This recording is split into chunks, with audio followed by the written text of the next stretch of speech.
गुरुर्ब्रह्मा गुरुर्विष्णुः गुरुर्देवो महेश्वरः गुरुस्साक्षात् परब्रह्म तस्मै श्री गुरवे नमः। ओं नमः शिवाय गुरवे सच्चिदानन्दमूर्तये निष्प्रपञ्चाय शान्ताय गुरुदेवाय ते नमः। ओं वागर्थाविव सम्पृक्तो वागर्थप्रतिपत्तये जगतः पितरो वन्दे पार्वती परमेश्वरौ।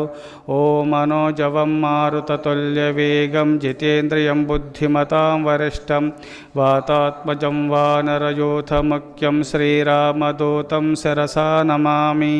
ओं नमो ब्रह्मादिभ्यो ब्रह्मविद्यासम्प्रदायकर्तृभ्यो वंशऋषिभ्यो महद्भ्यो नमो गुरुभ्यः।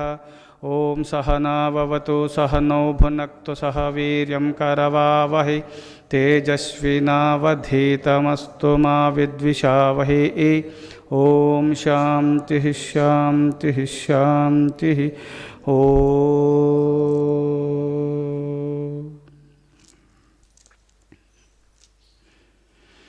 आपदामपहर्तारं धातारं सर्वसंपदां लोकाभिरामं श्रीरामं भूयो भूयो नमाम्यहम् అని మహర్షులంతా కూడా శ్రీరామును కీర్తించిన రోజు, శ్రీరామచంద్రుడు పుట్టినరోజు, శ్రీరామచంద్రుని జయంతి. శ్రీరాముడు లోక సంరక్షణార్థ నిమిత్తమై ధర్మస్థాపన చేయుట నిమిత్తమై అధర్మము అభివృద్ధి పొంది ధర్మము క్షీణించినప్పుడు 4 పాదాలతో అధర్మదేవత విహరిస్తుండగా ధర్మదేవత కుంటుబడినప్పుడు అధర్మదేవత యొక్క 4 పాదాలు వేరచి ధర్మదేవతను 4 పాదాలతో సంచరించేలాగున భగవంతుడు అవతరిస్తుంటాడు. యదా యథా ధర్మస్య గ్లానిర్భవతి భారత అభ్యుత్థానమధర్మస్య తదాత్మానం సృజామ్యహం పరిత్రాణాయ సాధూనాం వినాశాయ చ దుష్కృతాం ధర్మ సంస్థాపనార్థాయ సంభవామి యుగే యుగే. ప్రతి యుగమునందు భగవంతుడు ఎప్పుడు అధర్మం అభివృద్ధి పొందిందో, ధర్మము క్షీణించిందో, అధర్మ పురుషులు ప్రచ్చరిల్లి వాళ్ళ అధర్మ మార్గంలో పయనిస్తూ ధర్మపురుషులను బాధించినప్పుడు, సత్పురుషులకు ఆటంకం కలిగినప్పుడు సత్పురుషులను రక్షించి అధర్మ పురుషులను ఆనుస్తూ అధర్మాను నామములు లేకుండా చేసి ధర్మదేవతను 4 పాదములలో నిలుపుతాడు భగవంతుడు అవతరించి. యుగే యుగే ప్రతి యుగమునందు, యుగమనగా సెకండ్ల యొక్క, నెలల యొక్క, రోజుల యొక్క, సెకండ్ల యొక్క, రోజుల యొక్క, నెలల యొక్క, గంటల యొక్క, సంవత్సరాల యొక్క సమూహాన్ని యుగం అంటారు. కొన్ని సెకండ్ల యొక్క సమూహం యుగము, గంటల యొక్క కొన్ని గంటల యొక్క సమూహము యుగము, రోజుల యొక్క సమూహము యుగము, నెలల యొక్క సమూహము యుగము, సంవత్సరాల యొక్క యుగం సమూహమును యుగం అంటారు. సమూహం కొంచెం సంఖ్యను యుగం అంటారు. అంటే భగవంతుడు అప్పుడప్పుడు ఎప్పుడు అధర్మము అభివృద్ధి పొందిందో, ధర్మము క్షీణించిందో, సత్పురుషులకు ఆటంకం కలిగి అధర్మ పురుషులు ఎప్పుడు ప్రచరిల్లినప్పుడు భగవంతుడు అవతరించి అధర్మ పురుషులను రూపునామము లేకుండా చేసి ధర్మాన్ని స్థాపితం చేస్తూ అధర్మాన్ని నిర్మూలన చేసి సాధు పురుషులను, సత్పురుషులను రక్షిస్తాడు భగవంతుడు యుగ యుగమునందు. కృతయుగము, త్రేతాయుగము, ద్వాపరయుగము, కలియుగము. కృతయుగము 17,28,000 సంవత్సరములు ఆయుష్ ప్రమాణము.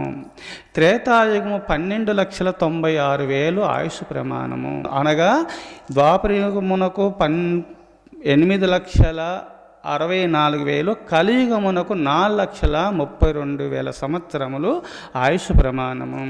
అందుకోసం త్రేతాయుగంలో శ్రీరామచంద్రుడు ఆ పూర్వీకులైనటువంటి ఆ యుగధర్మాన్ని బట్టి శ్రీరామచంద్రుని జనకుడైన దశరథ మహారాజుకు 60,000 సంవత్సరాలకు శ్రీరామచంద్రుడు జన్మించినాడు.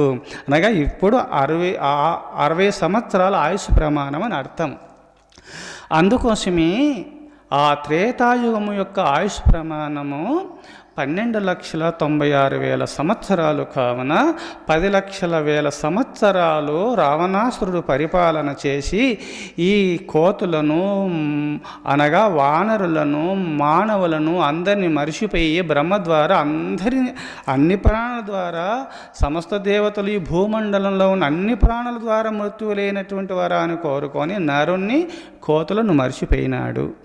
అందువల్ల ఈ ఆయుష్ 10,00,000 సంవత్సరాలు రాజపరిపాలన ధర్మ మార్గంలో ధర్మదేవతను 4 పాదంలో నడిపిస్తూ ఉన్నాడు పుణ్యపురుషుడు.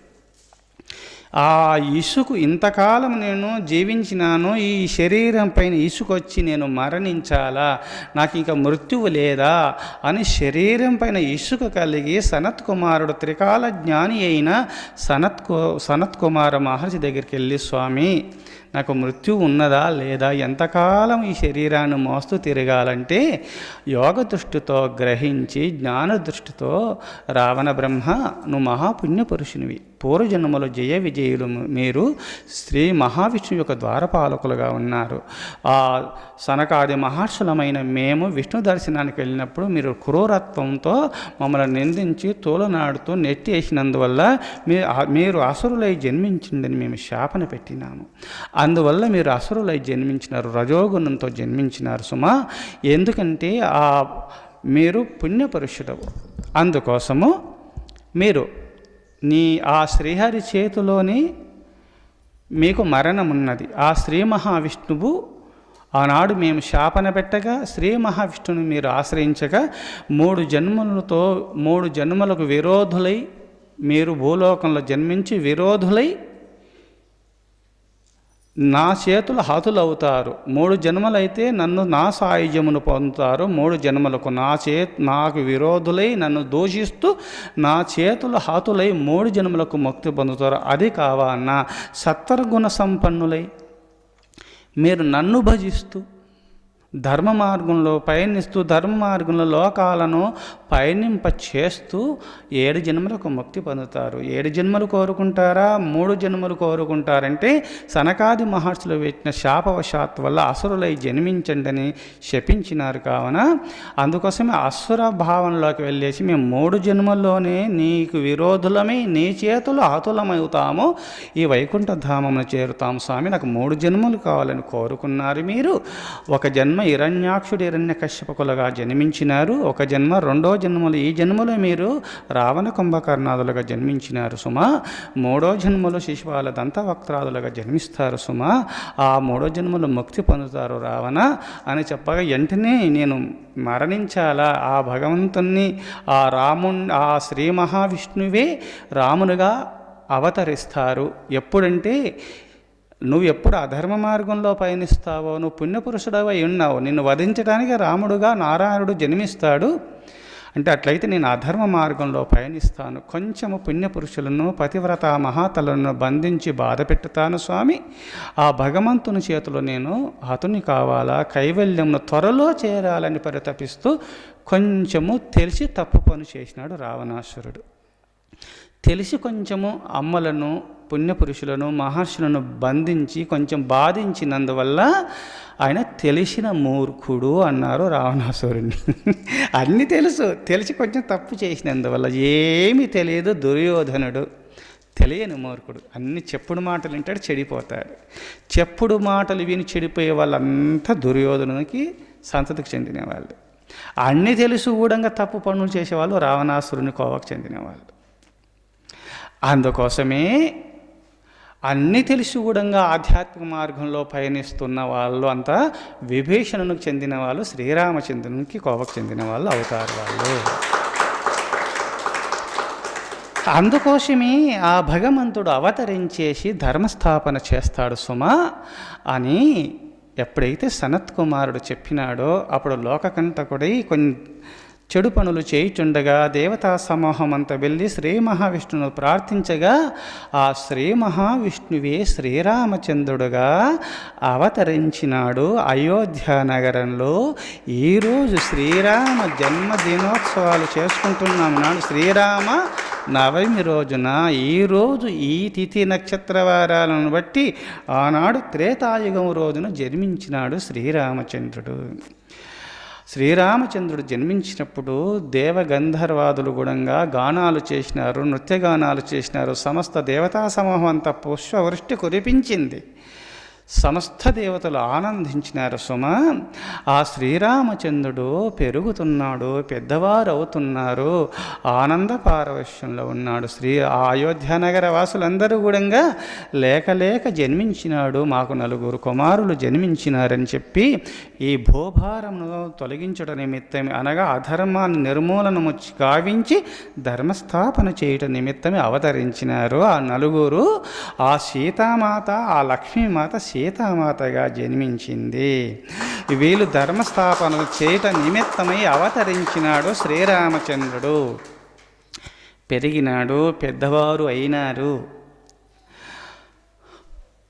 ఈ విషయమంతా కూడా మహర్షుల ద్వారా తెలుసుకొని రాముని చేతిలో హతుని కావాలా, నేను తరించాలా, కైవల్యాన్ని పొందాలని తెలిసి కొంచెం బాధ పెట్టుతూ మహర్షులను కొంచెం బాధ పెట్టండి, యజ్ఞవాటికలు ధ్వంసం చేయండి అని అందరికీ ఆజ్ఞాపించినందువల్ల తాటకి మారీచు స్వభావులు మున్నగు కూడా వారందరూ రాక్షసులందరూ కూడా యజ్ఞవాటికలను ధ్వంసం చేస్తున్నారు. సిద్ధాశ్రమంలో విశ్వామిత్ర మహర్షి యజ్ఞయాగాదులు చేయుచుండగా మారీచ స్వభావులు వచ్చేసి రక్తవర్షమును తన మాయల వల్ల యమకల వర్షాన్ని కురిపిస్తూ యజ్ఞమునకు ఆటంకమును కలిగించుచుండగా విశ్వామిత్ర మహర్షి వీళ్ళను వధించాలంటే నా యొక్క తపోశక్తి వల్ల శాప జ్వాలల ద్వారా ధ్వంసం చేయగలను, బూడిద చేయగలను. అయినా నా తపస్సు ఎందుకు వృధా చేసుకోవాలా, వీళ్ళను వధించే వాళ్ళు ఎవరా అని జ్ఞాన దృష్టితో చూసినాడు. లోక సంరక్షకుడైన భగవంతుడు అవతరించలేదా? ఈ పాపాత్ములు ఎంత ప్రచురిల్లిపోతున్నారు.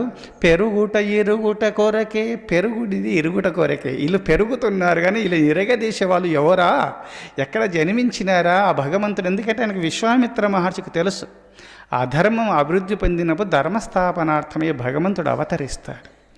ఎక్కడ అవతరించినాడా అని చూసేసరికల్లా దశరథ మహారాజు కుమారుడై కౌశల్య ముద్దు కుమారుడై జన్మించినాడు, పెరుగుతూ ఉన్నాడు, పెద్దవారైనారు.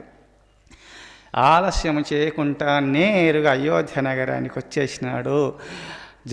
అప్పుడు ఆ మహర్షులందరూ కూడా దశరథ మహారాజు మున్నగు దివ్య పురుషులందరూ మహారాజులు, సామంత మహారాజులు అంతగుణంగా అక్కడ ఉన్నారు. అందరూ కూడా విశ్వామిత్ర మహర్షికి సాష్టాంగపడి నమస్కారం చేసుకొని పాదపద్మములు కడిగి ఆ పాదోదకమును కూడా తన మందిరములో తన రాణులపైన చల్లి ఆ తీర్థము పుచ్చుకొని 2 చేతులు జోడించి మహర్షులు ఓరుకరారు, విశ్వశాంతికై ధర్మస్థాపనార్థ నిమిత్తమై విహరిస్తుంటారు. మీకు ఏం కొదువు ఉంది మా దగ్గరికి రావటానికి? అయితే ఏదో కార్యార్థమై మమ్ముల ఉద్ధరించడ నిమిత్తమై మీరు వచ్చినారు. ఏ కార్యమును చేయాలో ఆజ్ఞాపించండి మహర్షి అని 2 చేతులు జోడించి బ్రతిమిలాడి అడిగినాడు దశరథ మహారాజు. అప్పుడుండి విశ్వామిత్ర మహర్షి, నాకు యజ్ఞము తలపట్టినాను, యజ్ఞములకు విఘ్నములు కలిగిస్తున్నారు కొంతమంది రాక్షసులు, ఆ యజ్ఞమును రక్షించుట నిమిత్తమే నాకు సహాయం కావాలా అనగానే మహర్షి సృష్టికి ప్రతిసృష్టి చేసిన మహర్షులు మీరు, మీ ఆజ్ఞమును నెరవేర్చుట నిమిత్తం సైన్యోపేతముగా నేనే వచ్చేస్తాను, యజ్ఞ సంరక్షణ చేస్తాను అంటే నీ వల్ల కాదు, నీకంత శక్తి లేదు, నీ నగరంలో ఒక మహావీరుడు ఉన్నాడు అని చెప్తాడు. ఆనంద పారవశ్యంలో మునిగిపోతాడు. నా అయోధ్య నగరంలో నాకన్నా మించిన మహావీరుడు ఉన్నాడా అని సంతోషపడతాడు. అంటే నాకు సాధ్యం కాదా, దశదిక్కుల యందు రథము తోలిన వాణ్ణి, దశేంద్రియములు జయించిన మహావీరుణ్ణి కదా నేను, నాకన్నా మహావీరుడు ఉన్నాడంటే అప్పుడు అనుకుంటాడు దశేంద్రియులు జయించిన మహావీరులు, అట్టి మహావీరులకు జ్ఞానోదయం కలుగుతుంది. దశేంద్రియాలు జయించిన మహాపుణ్యపురుషులకు భగవంతుని కరుణాకటాక్షంలో అట్టి పుణ్యపురుషుల మహనీయులకే ఆ భగవంతుడు కారణజన్ములు పుట్టుతారు అని లోలోన వశిష్ఠాది మహర్షుల ద్వారా ఇంతకుముందుకు జ్ఞానోపదేశాలు పొందినాడు. కావున నా అయోధ్యానగరంలో అంత వీరులు ఎవరా అని కొంచెం సందేహం కలిగి, నా రాముడా ఏమైనా అని సందేహం కలిగింది. ఎందుకంటే ఆ రామునిలో అట్టి విద్య కౌశలత, అట్టి వీరత్వము, అట్టి దివ్యత్వము ఉట్టి పలుకుతుంది. ఆ శ్రీరామచంద్రులు అట్టి గుణాలు సుగుణాలు కూడా తాండవం ఇస్తూ ఉన్నాయి.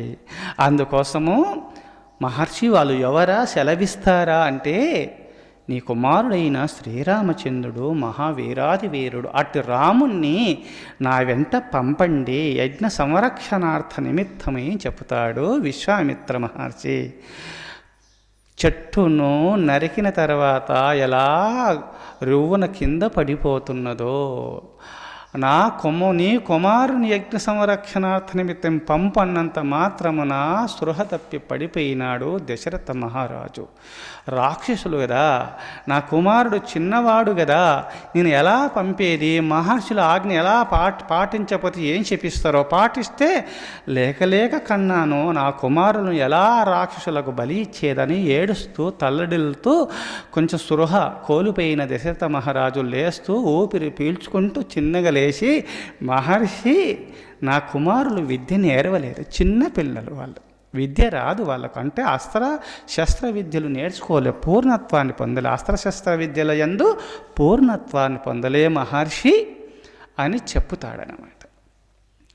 అప్పుడు విశ్వామిత్ర మహర్షి లోలోన నవ్వుకుంటాడు, ఇది పుత్ర వాత్సల్యం వల్ల ఏదో అనుకుంటున్నాడు దశరథ మహారాజు అని ఆనంద పారవశ్యంలో, నేను కుమారుని పంపను అన్నప్పుడు వెంటనే, ఎందుకంటే విశ్వామిత్ర మహర్షి యొక్క దివ్యత్వము తెలుసు కావున అక్కడే ఉన్నటువంటి వశిష్ఠ యోగీంద్రుల వారు, దశరథ మహారాజా నీకు నా కుమారులకు విద్య లేదు, అస్త్రశస్త్ర విద్యలు నేర్చుకోలేదని నువ్వు అంటున్నావా?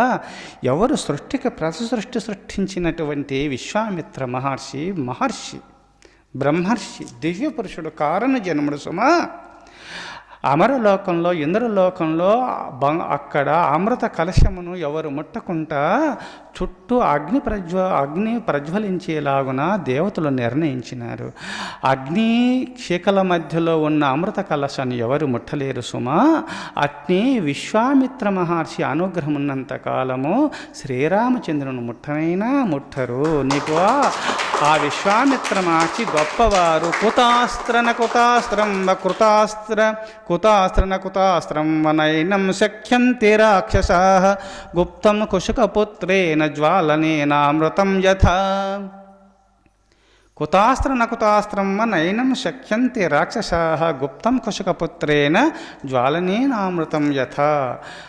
విశ్వామిత్ర మహర్షి యొక్క కరుణా కటాక్షం ఉన్నంత కాలము శ్రీరామచంద్రుని ముట్టనైనా ముట్టలేరు రాక్షసుల సుమా. కావున నువ్వు నిశ్చింతుడవయ్యి, నువ్వు ఏ సంశయములు లేకుండా, ఏ చింతలు పెట్టుకోకుండా శ్రీరామచంద్రుని పంపండి మహారాజా అని చెప్పి జ్ఞానోపదేశం చేస్తాడు. ఇంకా చింతాక్రాంతుడు ఎలా పంపేదా అని చింతించుచుండగా ఇంకా ఉపదేశం చేస్తాడు.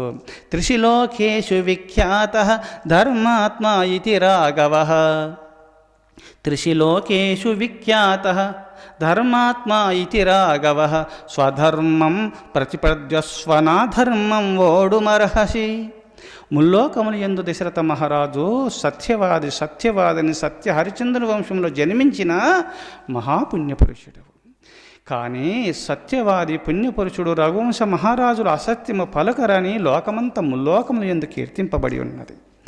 అందుకోసము మాట చెప్పి ఈ మాట చేస్తానని చెప్పి ఈ మాట తప్పితే ఏమవుతుంది? నీ స్వధర్మమును పాటించుము, అంతవరకు అధర్మాన్ని నీ శిరస్సు పైన మోయకుము సుమా ఓ దశరథ మహారాజా. కావున నువ్వు సత్యము పలికి రాముని పంపించవలసింది అని చెప్పి వశిష్ఠ యోగీంద్రుల వారు ఉపదేశం చేస్తాడు. ప్రతిశ్రుత్య కరిష్యేతి ఉక్తం వాక్యమకుర్వతః ఇష్టాపూర్తవదో భూయాత్ తస్మాత్ రామం విసర్జయ. ఈ పని చేసి ఈ పని చెయ్యకుండా ఎవరైతే తప్పించుకుంటారో అట్టి వారికి వాపి కోప తటాకాది ఎన్నెన్నో జన్మలు చేసినంత పుణ్యము, ఈ జన్మలు చేసినటువంటి పుణ్యమందు కూడా నశిస్తుంది, భస్మం అయిపోతుంది. ఈ పని చేస్తానని మాట ఇచ్చి ఎవరు మాట తప్పుతారో వారికి అన్నీ ధ్వంసం అయిపోతాయి.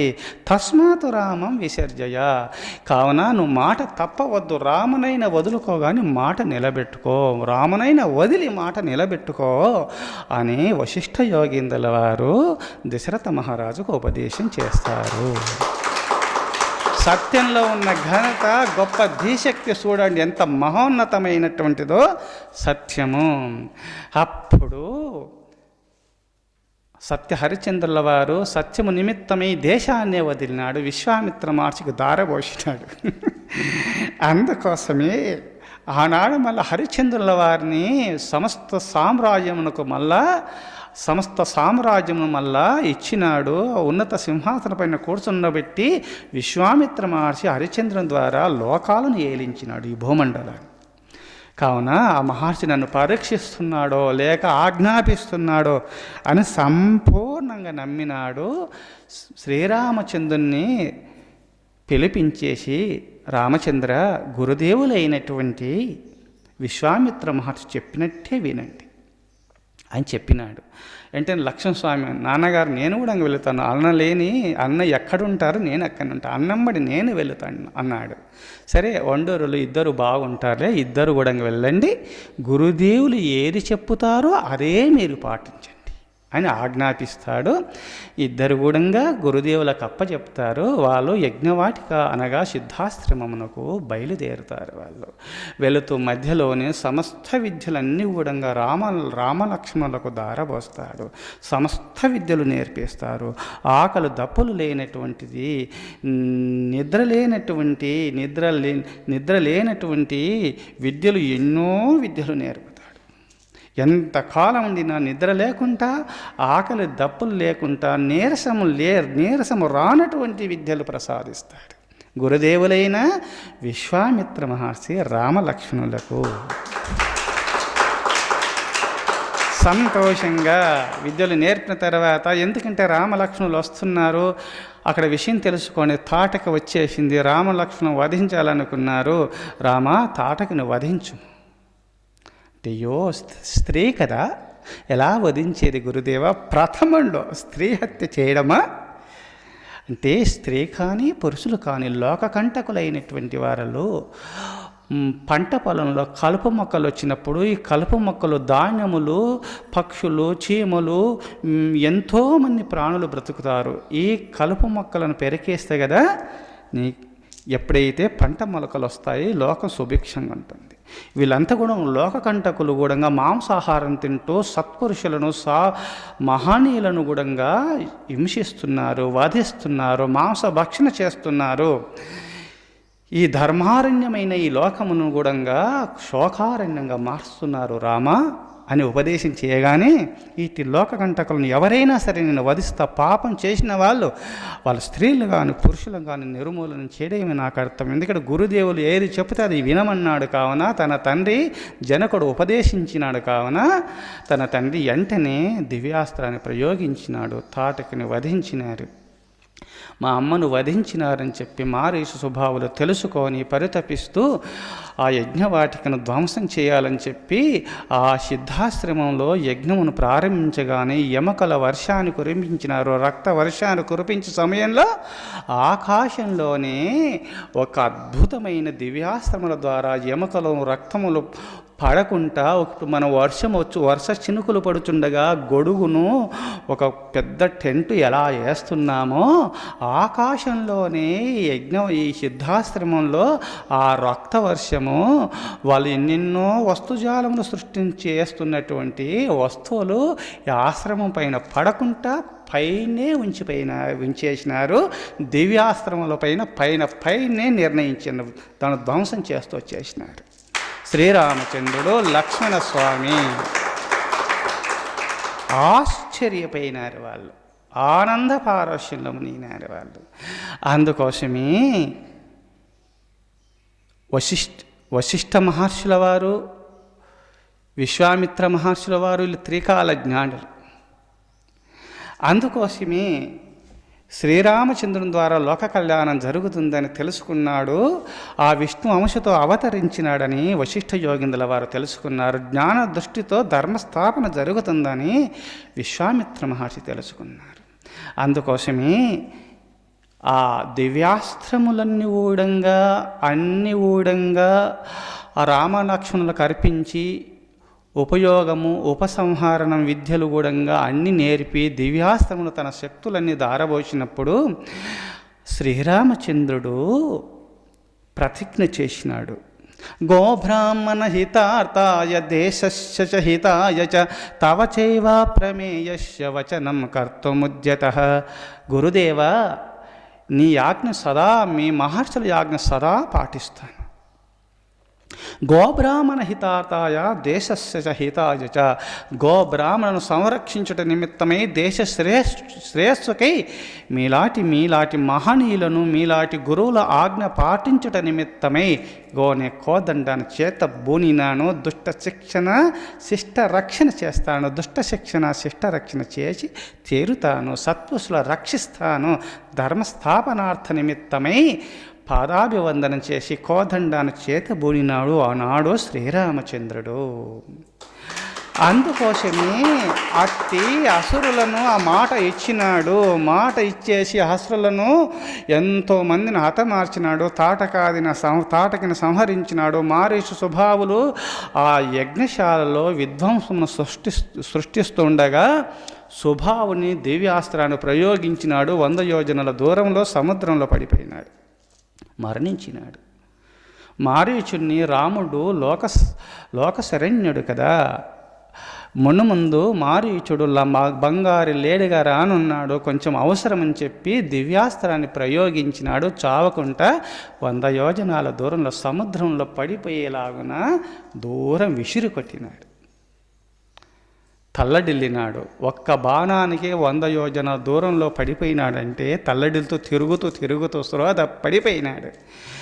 మారీచునికి ఎన్నో మహిమలు ఉన్నాయి కావున తేలుకొని వచ్చి అక్కడ దూర ప్రాంతంలో మాయావేషధారి ఆ వేషమును మానేసేసి వేరే వేషమును ధరించి ఇంకా హింస చేస్తే రాముడు నన్ను చంపుతాడని చెప్పి అక్కడక్కడ పండ్లు దుంపలు అక్కడక్క శాకాహారమును తింటూ జీవిస్తున్నాడు భయపడి.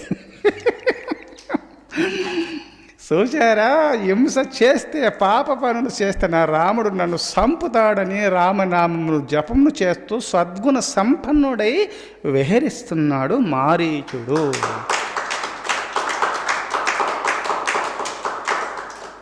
ఆ సిద్ధాశ్రమంలో ఆ సిద్ధ పురుషులంతా ఆనందించినారు, రాముని ఆశీర్వదించినారు. సహత్వా రాక్షసాన్ సర్వాన్ యజ్ఞఘ్నాన్ రఘునందనః యజ్ఞఘ్నాన్ రఘునందనః ఋషిభిః పూజితస్తత్ర యతేంద్రో విజయే పురా. పూర్వకాలమునందు అసురులు మహర్షులను బాధించుచుండగా మహర్షులంతా దేవేంద్రునికి విన్నవించుకోగా దేవేంద్రుడు వచ్చేసి అసురులను వధించగా మహర్షులు సంతోషించి మహర్షులంతా ఇంద్రుని పూజించి ఒకప్పుడు. అట్నే ఈ సిద్ధాశ్రమంలో రాక్షసులు బాధించుచుండగా అప్పుడు శ్రీరామచంద్రుడు వచ్చేసి అసురులను వధించినాడు, యజ్ఞాన్ని సంరక్షించినాడు.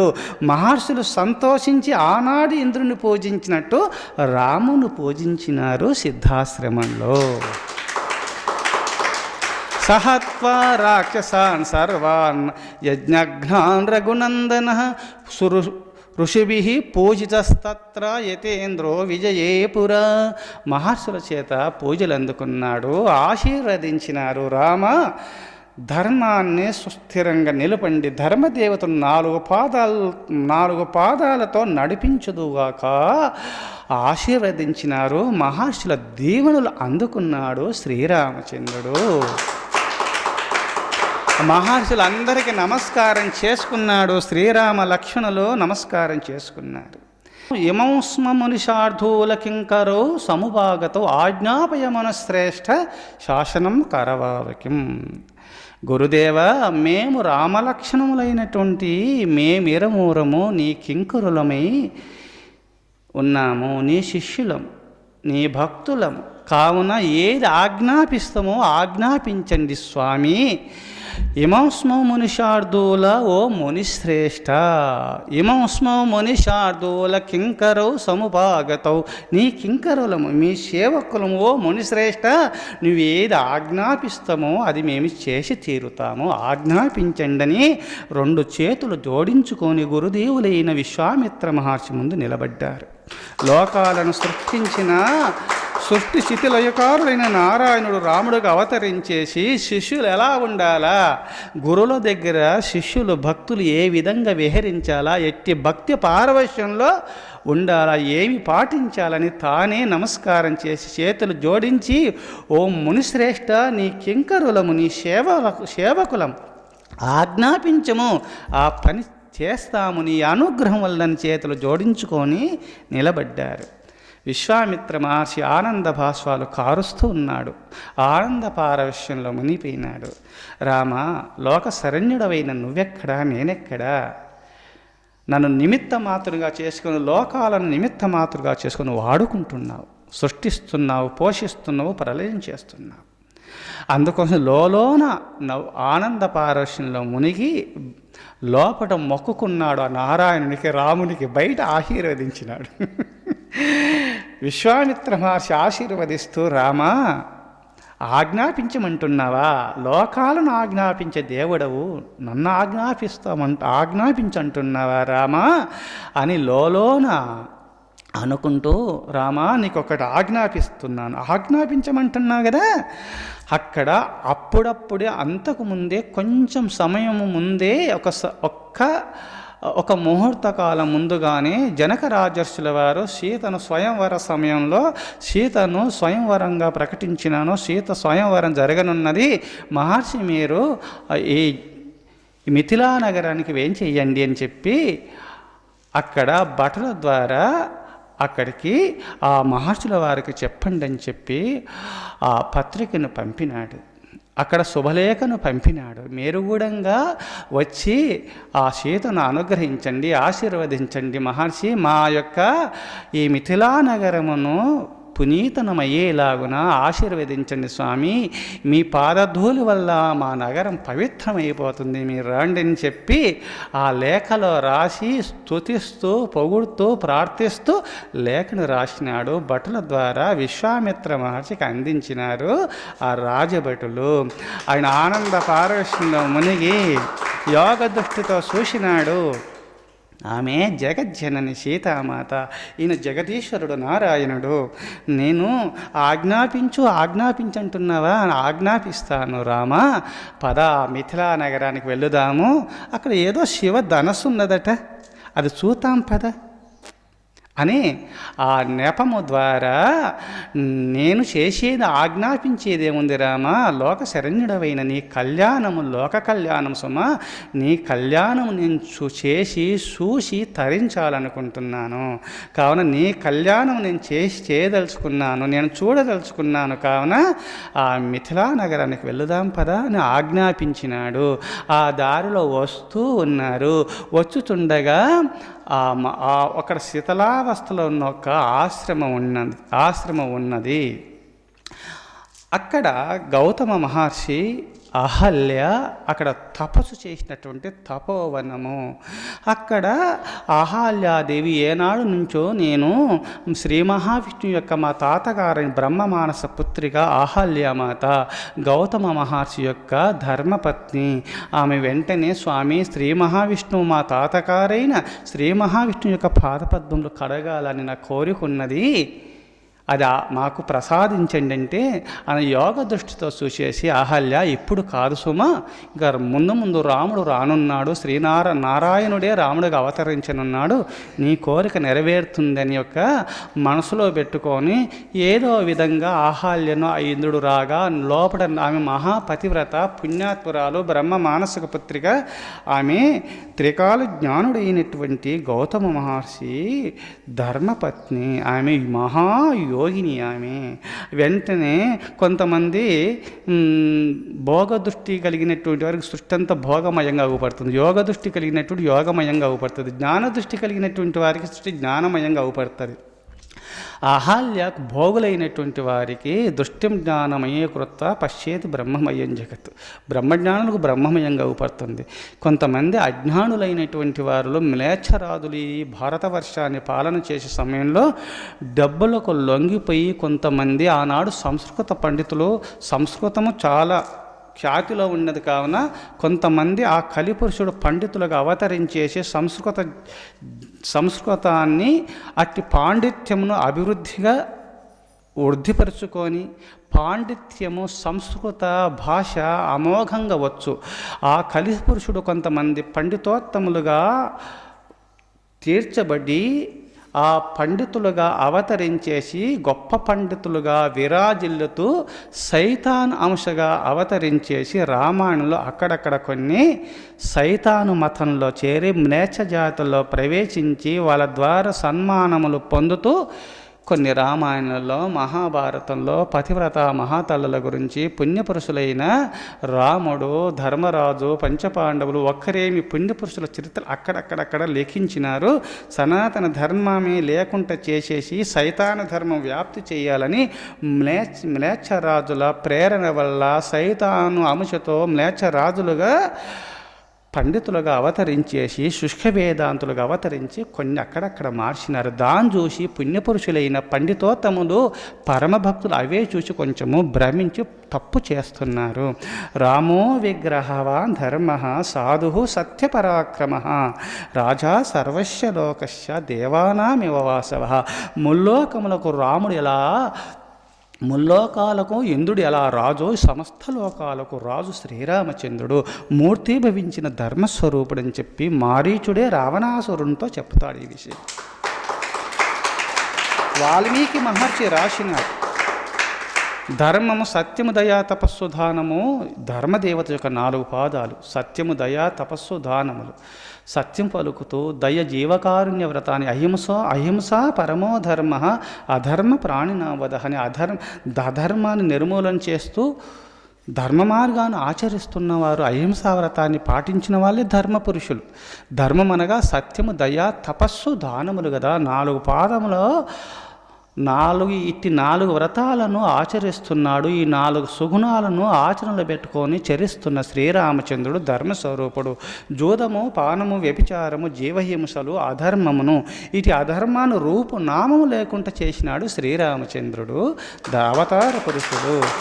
కావున ధర్మదేవతను సత్యము దయా తపస్సు దానములు 4 పాదాలతో నడిపించుట నిమిత్తమే కుంటుబడిన ధర్మదేవతను 4 పాదాల్లో నడిపించడం నిమిత్తమే అవతరించినాడు శ్రీరామచంద్రుడు.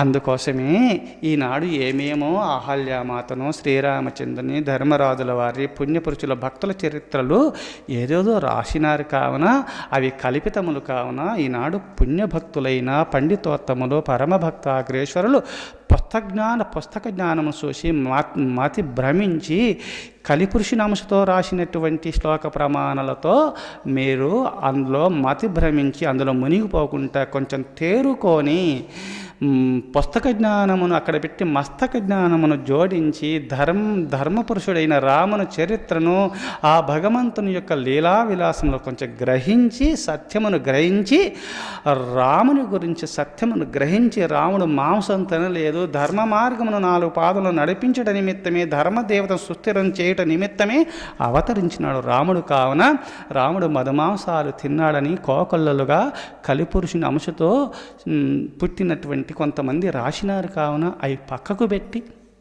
రాముడు ధర్మస్వరూపుడు దైవమని నమ్మి మీరు లోకానికి చేసే కాలం ఆసన్నమైనది. కావున పండితులందరూ కూడా పుస్తక జ్ఞానమును భ్రమించక మస్తక జ్ఞానమును గ్రహించి తేలుకొని సత్య ప్రబోధములు చేయాలని నేను కోరుకొనుచున్నాను. ఈ సత్యాన్ని లోకానికి నిరూపించే కాలం ఆసన్నమై ఉన్నది. పండితోత్తములారా, మీరందరూ కూడా సత్యమును గ్రహించి సత్య ప్రబోధాలు చేయాలని నేను కోరుకొనుచున్నాను. అందుకోసమే రాముడు అలా వెళుతూ మహర్షి ఈ ఆశ్రమం ఎక్కడంటే ఆ విషయమంతా చరిత్ర చెప్పుతూ ఇక్కడ ఆ మహర్షుల వారు గౌతమ మహర్షి తపోవాటిక అని చెప్పుతూ వెళుతున్నప్పుడు ఎందుకంటే ప్రశ్నోత్తర కార్యక్రమంలో మీరు అడగండి. ఇంకా ఈ విషయం చాలా విశాలంగా చెప్తాను, సమయం ఉండదు. కావున రామాయణమును కొన్ని వేల సంవత్సరాలు చెప్పిన త్రేతాయుగం నుంచి రాముడు పుట్టినప్పటి నుంచి రామామృతమును, రాముని చరిత్రను రామామృతమును గ్రోలుతూ రామాయణమును చెప్తున్నా ఇంకా పెరుగుతూనే ఉంది రామాయణం. యుగాల వరకు చెప్పిన రాముని చరిత్ర పూర్తయ్యేది కాదు. గంటలలో కొన్ని నిమిషములలో చెప్పి రామాయణం పూర్తయ్యేది కాదు. రాముని చరిత్ర సముద్రం లాంటిది. నీకు దప్పిక అయినప్పుడు దప్పిక తీర్చుకునే నిమిత్తమే నువ్వు నీరు తాగితే చాలు, నీ దప్పిక తీరుతుంది. సముద్రం అంతా నువ్వు త్రాగలేదు, సాధ్యము కాదు. రాముని చరిత్ర సముద్రం లాంటిది. మనం చెప్పే ప్రబోధములు, మనం అనుభవించుతున్నటువంటి ఆనందములు ఒక్క దప్పిక తీరట నిమిత్తం గ్లాసు లాంటివి. అంతే మన రాముని యొక్క మహిమను అంతవరకే గ్రహిస్తాము. రాముని చరిత్ర అమోఘమైనటువంటిది. మానసేంద్రియముల ద్వారా అనగా భగవంతుని యొక్క భక్తుడు దైవ స్వరూపుడై భాషించాలంటే రాముని నడిచిన మార్గంలో, రాముడు చెప్పినట్టు రాముడు నడిచినటువంటి మార్గంలో పయనిస్తూ ఆ రామచింతన చేస్తున్నటువంటి పుణ్యపురుషులు రామస్వరూపులై భాషిస్తారు, కైవల్యాన్ని పొందగలుగుతారు. అందుకోసమే శ్రీరామచంద్రునికి రామ అని ఆ గౌతమ మహర్షి ఆశ్రమమును అలా చూయిస్తూ వెళుతున్నప్పుడు రామునికి అన్నీ తెలుసు. కావున ఆ బండ రూపంలో గౌతమ మహర్షి లోకములు, అజ్ఞానులు, రాక్షసులు చూడకుండా, ఆకలి దప్పులు లేకుండా బండవై పడిపోవుదుగాక, శీతోట సుఖ దుఃఖమునికి ఉండకుండుగాక శాపన పెట్టినాడు. ఇంద్రుడు ఆ గౌతమ మహర్షి రూపంలో ఆశ్రమానికి వచ్చినప్పుడు అది గ్రహించి, ఈమె మా తండ్రి అయిన మా తాతగారైన శ్రీ మహావిష్ణు యొక్క పాదపద్మను కడగాలని కోరుకుంది స్వామి. అటు వరాన్ని ప్రసాదించిన ఒకరోజు కోరుకుంది. కావున అది గుర్తుపెట్టుకొని ఆ శ్రీ మహావిష్ణు పాదపద్మములు కడగాలంటే తపస్సు చేయాలా, నా ధర్మపత్ని తపస్సు చేయాలా అని చెప్పి ఊరికని నెపాన్ని పెట్టుకొని, ఇంద్రుడు తెలియక వచ్చినాడు ఏదో 2 మాటలంటే పంపిస్తారు. అది కాదు, నెపం పెట్టుకొని బండవై పడిపోదుగాకని శపిస్తాడు. ఇంద్రునికి ఏది ఆశించి వచ్చినవో నీ ఒళ్ళు నుండి అట్టియోనులే అవునుగాకని శపిస్తాడు. అవి మళ్ళా వరం ఇస్తాడు. అది వినేకి అవుపడాలా, లోకానికి అవుపడకుండానుగా కానీ ప్రార్థించగా మళ్ళా వరాన్ని ఇస్తాడు. అందు సహస్రాక్షుడై భాషిస్తున్నాడు. ఈనాడు ఇంద్రుడు అవమానానికి గురైపోయినాడు. అందుకోసమే ఎవరు పుణ్యపురుషులు, ఎవరు కళ్ళు ఉన్నవాళ్ళు అంటే మాతృవత్ పరధరాంశం పరధనంచలోష్టవత్ మాతృవత్ పరధరాంశ పరధనంచలోష్టవత్ ఆత్మవత్ సర్వభూతాని పశ్యతి సపశ్యతి. ఎవరు కళ్ళున్న వాళ్ళు, ఎవరు గ్రుడ్డి వాళ్ళు ఎవరంటే పరస్త్రీలను తల్లి వలను పరుల ధనమును మట్టి వలను పరప్రాణులను తన వల చూసుకున్న వాళ్ళే కళ్ళున్న వాళ్ళు, లేకపోతే గ్రుడ్డి వాళ్ళే వాళ్ళు. అందుకోసమే ఇంద్రునికి అది శిక్షించినాడు. నువ్వు బండవై పడిపోదు కాగానే వర రూపంలో ఆశీర్వదించినాడు. ఏమి స్వామి ఇంత శపించినారు నన్నంటే, అహల్య కాలక్రమేణా నీకే తెలుస్తుందని చెప్పి అరుణాచలానికి వెళ్ళి తప చేసుకుంటున్నాడు. వెంటనే శ్రీరామచంద్రుడు అలా వెళ్ళగానే శ్రీరామచంద్రుని యొక్క పాదధూళిపై సోకింది. పాదస్పర్శ సోకినంత మాత్రమున అహల్య వెంటనే పునీత, అనగా ఆమె పతిత కాదు, ఆమె పునీతయే ఉంది. ఎప్పుడు పునీతనే. రాముని అనుగ్రహ నిమిత్తమే తపస్చేసింది. వెంటనే స్వస్వరూపమును పొందింది. వెంటనే కాషాయాంబరధారి అయి జటాజూటధారి అయి జడలు పెంచుకొని ఆ కొప్పేసుకొని కాషాయాంబరధారి అయి అలా ఉండిపోయింది. పతిదేవుని ఆజ్ఞ కావాలా, ఇంకో పురుషుణ్ణి మొక్కాలన్నా, పరపురుషుని సేవ చేయాలన్నా, అనగా ఒకరికి సేవ చేయాలని పతి ఆజ్ఞ కావాలి, పతి అవసరం. కావున వెంటనే పతిదేవుని స్మరించింది. ఆ పతిదేవుల వారు అక్కడికి వచ్చేసినారు. ఎప్పుడైతే అహల్య కాషాయాంబరధారి అయి ఆ జడలతో ఆ కొప్పుతో సాక్షాత్ మహాయోగినిలాగా భాషిస్తున్నది. వెంటనే శ్రీరామచంద్రుడు భక్తుల పారధూలి భగవంతునికి చాలా ఇష్టము కావున భాగవతంలో కూడా ఈ విషయం చెప్పబడి ఉన్నది. ఎవరైతే భగవంతునికి భక్తుల పాదధూలంటే పరమ ఇష్టము. అందుకోసమే ధర్మ ఇష్టం ధనం నృణాం యజ్ఞోహం భగవత్తమ దక్షిణ జ్ఞాన సందేశ ప్రాణాయామ పరం ఫలం అని మహాభాగవతంలో ఉద్ధవునికి జ్ఞానోపదేశం చేస్తూ ఈనాడు భక్తుల గురించి ఉపదేశం చేస్తూ, భక్తులు నీకు అంత ప్రేమ ఎందుకంటే భక్తులంటే నాకు ఇష్టము, భక్తులు ఎంబడే నేను పరిగెడుతుంటాను. ఎందుకంటే భక్తుల యొక్క సంరక్షణార్థ నిమిత్తమే పాదయే త్వగ్రురేణుభి, నేను భక్తుల పాదధూళి నా పైన పడుతుందని ఆశ చేత నేను వెళుతాను ఉద్ధవా అని ఉపదేశం చేస్తాడు భాగవతంలో.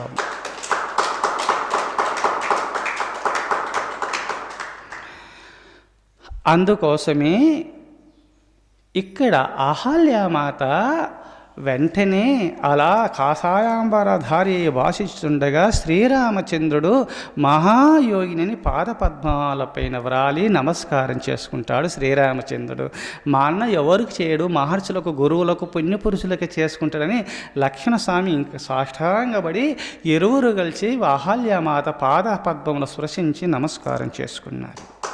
లేచినారు. ఆ గౌతమ మహాత్ముని స్మరించగానే పతిదేవుడు అక్కడ ప్రత్యక్షమైనాడు. ఇద్దరు కలిసి అక్కడ కూర్చుండబెట్టి తన తపోవనంలో ఆశ్రమంలో శ్రీరామచంద్రుని కూర్చుండబెట్టి పాదపద్మములు కడిగి శిరస్సును చల్లుకున్నారు. పాదతీర్థమును స్వీకరించినది అహల్యామాత గౌతమ మహర్షుల వారు. అప్పుడుండి అహల్య నీ కోరిక నెరవేరింది కదా, మా తాతగారైన శ్రీ మహావిష్ణు పాదపద్మములు కడగాలనుకున్నావు కదా, ఆ నారాయణుడే ఈ శ్రీరామచంద్రుడు, నీ కోరిక నెరవేరింది కదా, ఇప్పుడు కడిగినావు కదా అంటే అప్పుడు ధన్యత పొందినాను స్వామి. నాకు శపించినావు అనుకుంటే వర రూపంలో శపించినావు అని చెప్పి ఆ విషయం అంతా తెలుసుకొని ఆ మిథిలా నగరమునకు ప్రయాణమైపోతారు. అక్కడికి వెళ్ళినారు, శివధనస్సును చూసినారు, శివధనస్సును వెరిచినారు, సీతను వివాహం చేసుకున్నాడు. నేరుగా మధ్యలో పరశురాముల వారు రాగా పరశురాముల వారి చుట్టూ ప్రదక్షిణం చేసి పరశురాముల వారి యొక్క అక్కడ కూడా విష్ణు ధనస్సును విరిచినాడు. ఆ పరశురాముల వారి యొక్క ఆశీర్వాదం తీసుకొని నేరుగా అయోధ్య నగరానికి వచ్చినారు. అయోధ్య నగరంలో ఆనంద పారవశ్యంలో కదాచిదుపకారేణ కృతేనైకేన తుష్యతి న స్మరంత్యపకారానాం శతమప్యాత్మవత్తయ. శ్రీరామచంద్రుడు ఎవరైనా ఉపకారం చేస్తే మాటికి స్మరణ చేస్తాడు. ఎవరు అపకారములు 100ల కొలది అపకారములు చేసినా దాన్ని లెక్క చేయడు. ఎందుకంటే ఇంద్రియాలు జయించిన వాడు తత్వజ్ఞాని కావున అజ్ఞానులు దూషించిన అపరాధములు చేసిన అపకారములు తలబెట్టిన లెక్క చేయడు. జితేంద్రుడు అయినందువల్ల శ్రీరామచంద్రుడు సుగుణ సంపన్నుడు. శ్రీరామచంద్రుడు ఆనంద పారవశ్యంలో ఎప్పుడు చిరునవ్వులు చిందిస్తూ తిరుగుతుంటాడు. దశరథ మహారాజుకు పట్టలేనటువంటి ఆనందం కలిగింది. ఏమిటి, ఎవరు ఏమన్నా సరే ఆనంద పారవశ్యంలో ఉంటాడు శ్రీరామచంద్రుడు. ఇది ఏమిటి, ఇట్టి రామునికి నేను రాజాభిషేకం చేయాలి, యువరాజ పట్టాభిషేకం చేసి నేను వానప్రస్థాశ్రమం స్వీకరించాలని ఎప్పుడు అనుకుంటూ ఉండేవాడు. రాముని యొక్క సుగుణాలు చూసి లోన మురిసిపోయేవాడు దశరథ మహారాజు ఆనంద పారవశ్యంలో. ఒకరోజు అర్ధరాత్రి వేళలో దప్పికైంది, దూపైంది. ఆ చెంబును అక్కడ రాత్రివేళ అక్కడ పెట్టుకొని నీరు త్రాగాలని కొన్ని చెంబు పెట్టుకొని ఉన్నాడు. అక్కడ ఆ కలశమును తీసుకొని ఆ జల కలశమును తీసుకొని ఆ చెంబును తీసుకొని నీరు త్రాగుతూ ఉన్నాడు.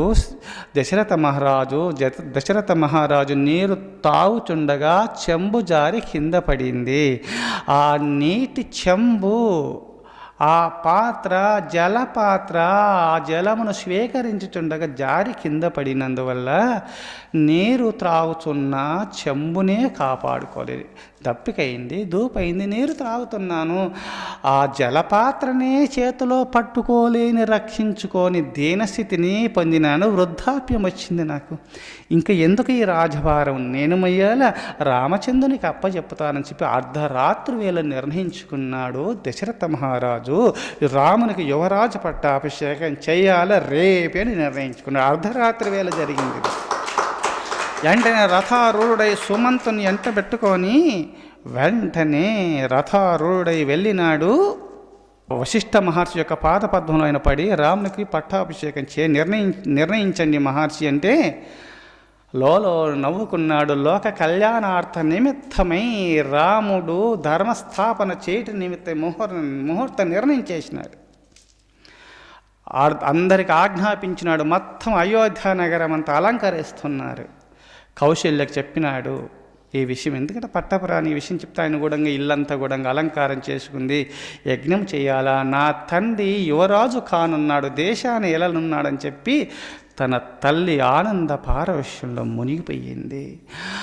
అప్పుడు అందరూ సుమిత్రాద అందరూ ఆనంద పారవశ్యంలో, కైక కూడా ఈ విషయం తెలిసి ఆనంద పారవశ్యంలో మునిగిపోయింది.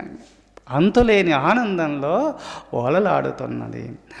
అప్పుడు మంథర ఉండి, ఎందుకమ్మా ఆనందపడుతున్నావు? నీ కుమారులు ఇక్కడ లేని భరతుడు, శత్రుఘ్నుడు ఇక్కడ లేని సమయంలో యువరాజు పట్టాభిషేకం చేస్తున్నాడు నీ పతిదేవుడు దశరథ మహారాజు అని చెప్పి ఏదేది చెప్పుతుండగా ఒక దెబ్బ కొట్టింది. నాకు నిజమైన కుమారుడు రాముడే అని చెప్పి కొట్టింది. కానీ దేవతలు ప్రార్థించగా బ్రహ్మదేవుని ఆజ్ఞను పొంది సరస్వతీమాత కైక హృదయంలో చేరి మనసును మార్చేసి మంథర మాటలు వినేలాగున చేసి భరతునికి యువరాజు పట్టాభిషేకము శ్రీరామచంద్రునికి 14 వత్సరాలు అరణ్యవాసం కావాలని దశరథ మహారాజు ఆనంద పారవశ్యంలో కైక ఇంటికి పోగానే, కైక మందిరంకు పోగానే అలక గృహంలో కూర్చొని అలక గృహంలో ఏడ్చినట్టు పరితపిస్తూ నటిస్తూ, నీ ఏం కోరుకుంటావో కోరుకో కైక అని అనగా, నా కుమారునికి యువరాజు పట్టాభిషేకం కావాలా, రాముడు అరణ్యవాసం చేయాలా 14 వత్సరాలు, నేను ఇదే కోరుకుంటున్నా, రఘువంశ మహారాజులు అసత్యం పలకరు కావున నాకు ఆ వరం ఇవ్వని కోరుకుంది. కైక దశరథ మహారాజును కోరుకుంది. ఏ విధంగా ఒక పెను తుఫానమునకు ఒక్క నదీ తీరంలో ఉన్నటువంటి మహావృక్షమును నది తరంగాదుల వల్ల ఆ భూమి కోతబడి మహావృక్షము పక్కన కింద పడిపోయినట్టుగా సురహ తప్పి పడిపోయినాడు. ఏదో శ్రీరామచంద్రుని యువరాజు పట్టాభిషేకం చేయాలని ఏదో మనసులో ఉత్సాహం వల్ల, అట్టి ఉత్సాహం ఉన్నందువల్ల తేరుకొని కైక ఇంకేమైనా వరాలు కోరుకో, ఈ వరాన్ని విరమించుకో అంటే, లేదు దేవదానవుల యుద్ధంలో నాకు వరాలు ఇచ్చినావు, ఆ 2 వరాలు నీ దగ్గర దాచినాను, ఇది నేను కోరుకుంటున్నాను. ఎందుకంటే రామాయణంలో అన్ని చెప్పడానికి సమయం ఉండదు. విజ్ఞులైన మీరు పుణ్యపురుషులు, భక్తాగ్రేసులు గ్రహించాలా. ఎందుకంటే రామాయణం ఇంతమంది ఎన్ని సంవత్సరాలు చెప్పినా తరగనటువంటిది కావున నేను అన్నీ చెప్పటానికి మధ్యలో నేను కట్ చేస్తున్నాను. కావున సంగ్రహంగా రాముని చరిత్ర తెలియాలని మీకు చెప్తున్నాను. అంత మళ్ళా మధ్యలో తప్పిపోతున్నారు కదా గురుదేవులని మీరు అనుకోవద్దు. అందుకోసమే మీరందరూ గ్రహించండి. ధర్మమూలమిదం రామ విదితంచ సతామపి తత్సత్యం నత్యచేత్ రాజా కోపితస్తత్కృతే యథ. మీ తండ్రి నాకు 2 వరాలు ఇచ్చినాడు దేవదానవ యుద్ధంలో. రామ 4 పాదాలతో ధర్మదేవత విహరిస్తుంది. ధర్మం అనగా 4, ధర్మదేవత 4 పాదాలని వివరిస్తూ ధర్మమే ఈ దేశమునకు ఆధారము రామ, ధర్మమూలమిదం జగత్, ఈ జగత్తుకు ఆధారము ధర్మమే, నువ్వు ధర్మాన్ని తప్పకుండుదుగాక, నా ఆజ్ఞ పాటించవలసిందే. ధర్మమూలమిదం రామ విదితంచ సతామపి తత్సత్యం నత్యచేత్ రాజా కుపితస్తత్కృతే యథ. ధర్మమును తప్పకుండా నాకు మాటించి నీకు 14 వస్త్రములు, అరణ్యవాసము, భరతునికి యువరాజు పట్టాభిషేకమని నేను కోరుకున్నాను రామ. అందుకోసమే మీ తండ్రి ఆ మాటను విరమించుకో, వరాన్ని విరమించుకో, ఏమైనా కోరుకుంటున్నాను, అది విరమించుకోలేదు రామ, విరమించుకునేది ఉండదు. మీ తండ్రి ఆజ్ఞ పాటించని నిమిత్తం అరణ్యవాసం చేయవలసిందే నువ్వు. ఇవన్నీ వివరాలు చెప్పగా ఈ చిన్నదానికి తండ్రి ఈ చిన్న విషయానికి ఎందుకు తల్లడెళ్తున్నారు? నేను ఎట్లా అరణ్యానికి వెళ్ళటానికి ధర్మస్థాపనార్థ నిమిత్తమే మహర్షులు అనుగ్రహించట నిమిత్తమే రాముడు పుట్టినాడు. అప్పుడు నా కార్యమును నెరవేర్చుకున్న నిమిత్తమే ధర్మస్థాపన చేయట నిమిత్తమై నాకు ఈ సమయం కలిసి వచ్చిందని లోపల పొంగిపోయినాడు శ్రీరామచంద్రుడు. ఎవరైనా యువరాజ పట్టాభిషేకం పోతుందని కృంగిపోతారు, కానీ రాముడు పొంగిపోయినాడు. ఆపదలు వచ్చినా సరే మానవాళి ఉద్ధరింపబడాలి. నాకు కష్టం వచ్చినా సరే రాముడు కష్టాలను ఆహ్వానించినాడు, సుఖాలను తృణీకరించినాడు. ఎవరి నిమిత్తం? మన అందరి నిమిత్తమే రాముడు కష్టపడినాడు. ఆ కష్టము మనము తీర్చాలా, ఆ కష్టాన్ని మనం తీర్చుకొనాలి. అనగా రాముడు నడిచినటువంటి మార్గంలో నడిచినప్పుడు రాముడు సంతోషిస్తాడు. అందుకోసం శ్లోక ప్రమాణాలతో రామాయణం చెప్పాలనుకున్నాం. ఈ 1-2 గంటలు అయిపోయేది కాదు. కావున 24,000 శ్లోకాలతో కూడుకున్నటువంటిది రామాయణము. యోగ వాసిష్టము 32,000 శ్లోకాలతో కూడుకున్నటువంటిది. జ్ఞాన మార్గము ఇది భక్తి, కర్మ, జ్ఞాన మార్గాలతో నిమిడీకృతమైంది రామాయణము. యోగ వాసిష్టం మొత్తం జ్ఞాన మార్గంతో నింపబడినటువంటిది, జ్ఞాన భాండాగారము యోగ వాసిష్టం. కావున సమయాలు వచ్చినప్పుడు శ్లోకాల గురించి శాస్త్రప్రమ గురుర్వాక్యం శాస్త్ర దృష్టాంతరం ఆత్మనిత్యం ఏదైనా శ్లోక ప్రమాణంగా శాస్త్ర ప్రమాణంగానే చెప్పాలని నా సమ్మతము. మహర్షుల యొక్క సమ్మతం అది. మహర్షులు నిర్ణయించినారు ఏదైనా శ్లోక ప్రమాణాలుగా శాస్త్ర ప్రమాణాలను జోడించి తన అనుభవ జ్ఞానాన్ని లోకానికి అందించాలన్నారు మన మహర్షులు. కావున అట్టి రామాయణం సమయం వచ్చినప్పుడు మనం చెప్పుకుందాము. ఈ రామాయణం అంతా ఒక్క మహర్షులంతా లోకానికి చాటుతూ వస్తున్నారు, అందరూ చాటుతున్నారు. ఇంకొక కథ చెప్తాను మీకు, రామాయణ గురించి కథ చెప్తాను, చెప్పి విరమిస్తాను. పూర్వకాలంలో ఒక హరిదాసుల వారు ఈ రామాయణం బాగా చెప్పుతున్నాడు. ప్రతిరోజు ఆ గ్రామంలో, ఆ చుట్టుపక్కల గ్రామంలో ఉన్నటువంటి వాళ్ళు ఆ పండితోత్తముల వారైన హరిదాసుల వారిని రామాయణం గురించి గొప్పగా చెప్తుంటే ఆహ్వానించి మంచిగా సన్మానం చేసి గొప్పగా చెప్పించుకునేవాళ్ళు. ఆ చుట్టుపక్కల ఉన్నటువంటి అమాయకులు కొంతమంది 2 భార్యాభర్తలు వాళ్ళు గొర్రెలు మేకలు గోవులను పెట్టుకొని ఆ పాలు పితికి 10 మందికి ఆ పెరుగు ఆ మజ్జిగలు పాలు అమ్ముతూ ఆ చల్లలు అమ్ముతూ జీవిస్తూ ఉండేవారు. అదే సంపద పూర్వము. వాళ్ళిద్దరు కూడా భార్యాభర్తలు ఉన్నారు, పొలంలో ఉన్నారు, గ్రామానికి దూరం ఉన్నారు. హరిదాసుల వారు రామాయణం గురించి చెప్పుతున్నారు అని తెలుసుకొని నువ్వు రేపు పోదువులే, ఈరోజు నేను పోతానని చెప్పి ఆమె రామాయణంలో హరిదాసుల వారు గొప్పగా రామాయణం చెప్పుతూ ఉన్నాడు. సీత యొక్క ఘట్టము, సీత యొక్క దుఃఖసాగర్లో మునిగినప్పుడు, ఆ లంకా నగరానికి వెళ్ళినప్పుడు, అశోక వృక్షం కింద ఉన్నప్పుడు, రాముడు అరణ్యవాసం నుండి ఏడుస్తున్నప్పుడు అది చూసి ఆమె తల్లడిల్లి లోక శరణ్యుడైన రామునికి కష్టాలను బాధపడుతూ, కొంచెము భాష రాదు, ఎందుకంటే పల్లెటూర్లలో పుట్టి సంస్కృత జ్ఞానము కొంచెము ఏదో చదువుకుంటే కొంచెము మాటలు వస్తాయి, భాషా జ్ఞానం అంతేగాని భావజ్ఞానము ముక్తి పొందటానికి భావం ముఖ్యం, కానీ శాస్త్ర జ్ఞానము శాస్త్ర జ్ఞానం కాదు అక్కడ. అందుకోసమే పదాలు శుద్ధంగా వల్లించి 10 మందికి చెప్పడానికి కొంచెం చదువులు అవసరం, ముక్తి పొందడానికి ఇవి అవసరం లేదు. అందుకోసం వాళ్ళకు కొంచెం భాష అనేది మొరటి భాష. కావున మొరటి భాష కాదు, ప్రాంతీయ భాషలు ఏదైనా భావం ఒక్కటే. పతిదేవుని దగ్గరికి పోయి రామాయణం ఎంత బరువో అది మొయ్యలేమంటే ఆ కష్టాలు మనము భరించలేమని దాని అర్థం.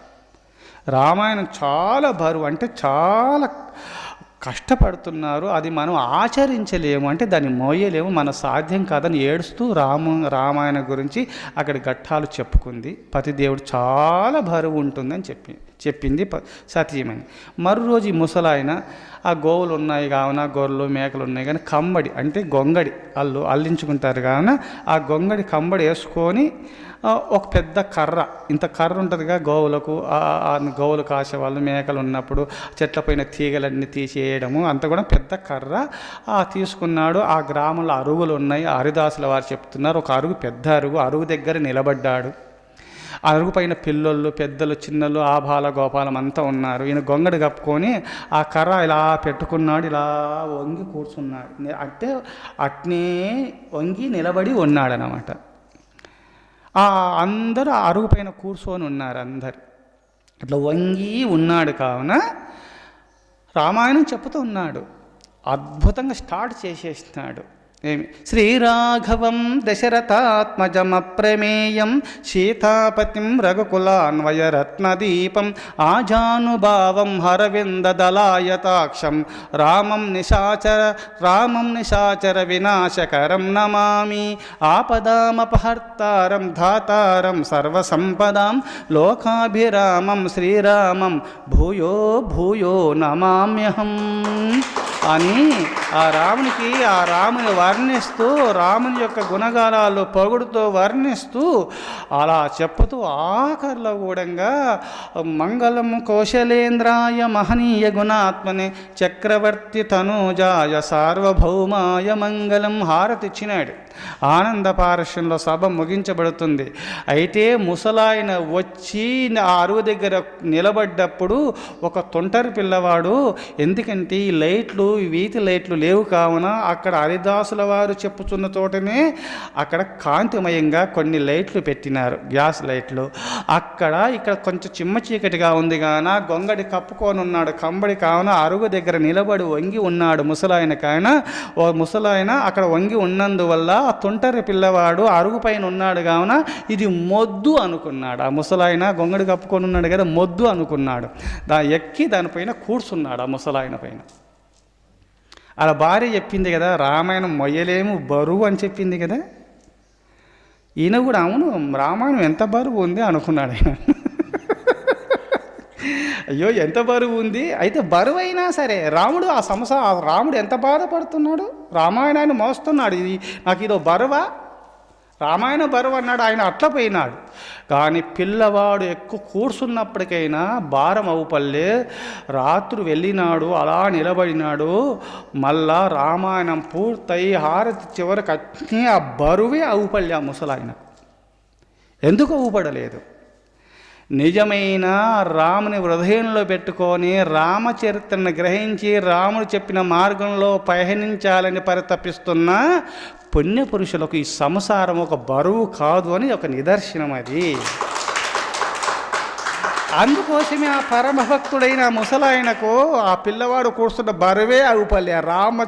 రామనామామృతాన్ని గ్రోలుతున్నాడు, రామగానామృతంలో మునిగిపోయినాడు. ఆ ఆనంద పారవశ్యంలో ఉన్నందువల్ల పిల్లవాడు తన పైన కూర్చున్న బరువు అవుపలేదు.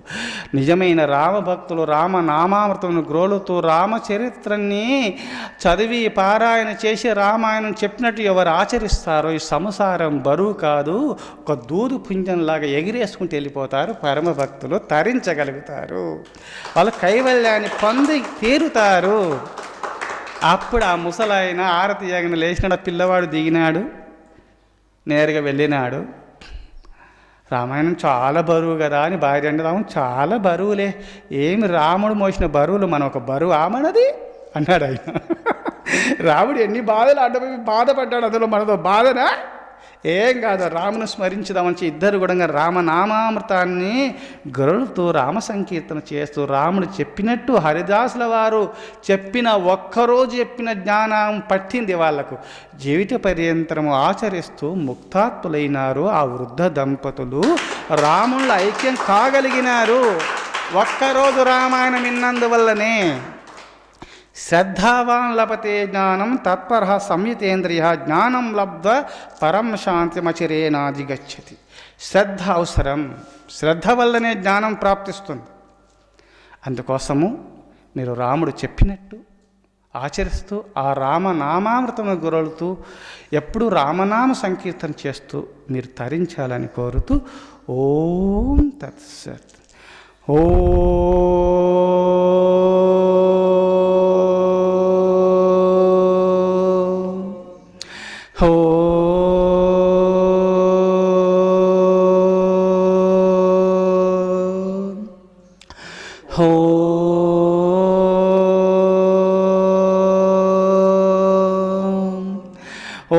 सहनावतु सहनौ भुनक्तु सह वीर्यं करवावहै तेजस्विनावधीतमस्तु मा विद्विषावहै.